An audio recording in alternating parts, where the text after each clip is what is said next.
This is the third and final video lecture for graphics in technical communication. As was promised in the previous video lecture, this final lesson focuses on how to show numbers. We have two ways to communicate numbers in graphic forms. One is tables, the other is charts and graphs, or otherwise known as figures.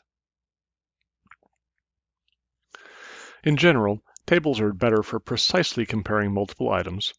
Charts and graphs are better for giving big picture trends. Here's a screenshot of a table taken from Amazon.com. If you've ever shopped on Amazon, you've probably seen this kind of table a lot. In this example, we see a table that has numerical and word-based data for three different types of freezers. We're going to focus on the numbers. This table lets you compare prices. The left one is $152.12, the middle one is $187.70, and the right one is $203.09. You can compare sizes. You can compare weights. You can compare the number of people who've rated each freezer. And please note, you can also compare the average user ratings through a graph that's embedded inside the table. That's kind of cool. Tables such as this allow us to see exact numbers and compare different options easily. On the other hand, graphs are good for showing big picture trends. Take a look at this graph. The y-axis, the vertical axis, indicates that the numbers are in the thousands, so you can't tell the exact number of users in each category. However, you can quickly and intuitively see that the number of existing users is way more than the number of guests or new users. In fact, you can almost effortlessly see that the number of new users is more than double the number of guests, and the number of existing users is more than double the number of new users. Charts and graphs like this one quickly give your audience a big picture view of differences among categories. Another important note is that tables are actually used for items with multiple categories, while charts and graphs are usually better for items with fewer categories. Let's look at the Amazon.com table again.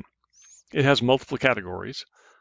For example, customer rating, price, shipping method, selling company, item size, and item weight.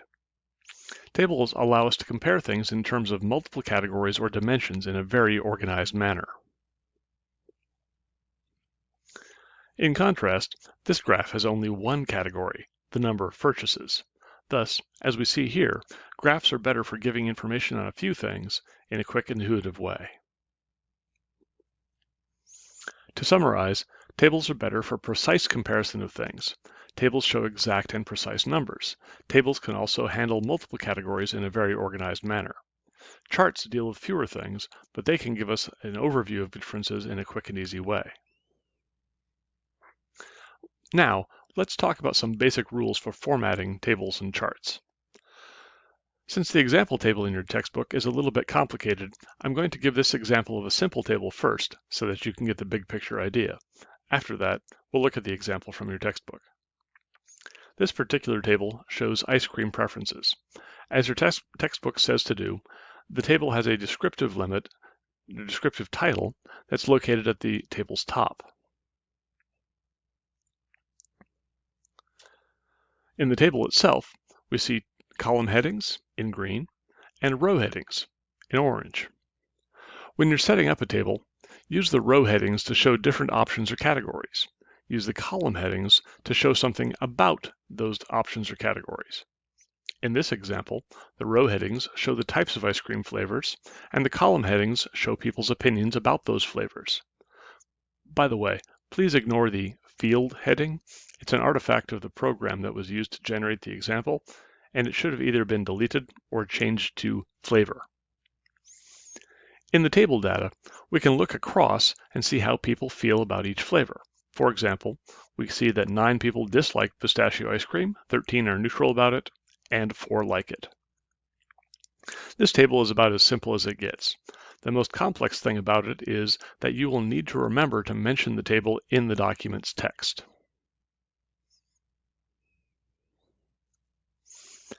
Now let's look at something a tad more complex.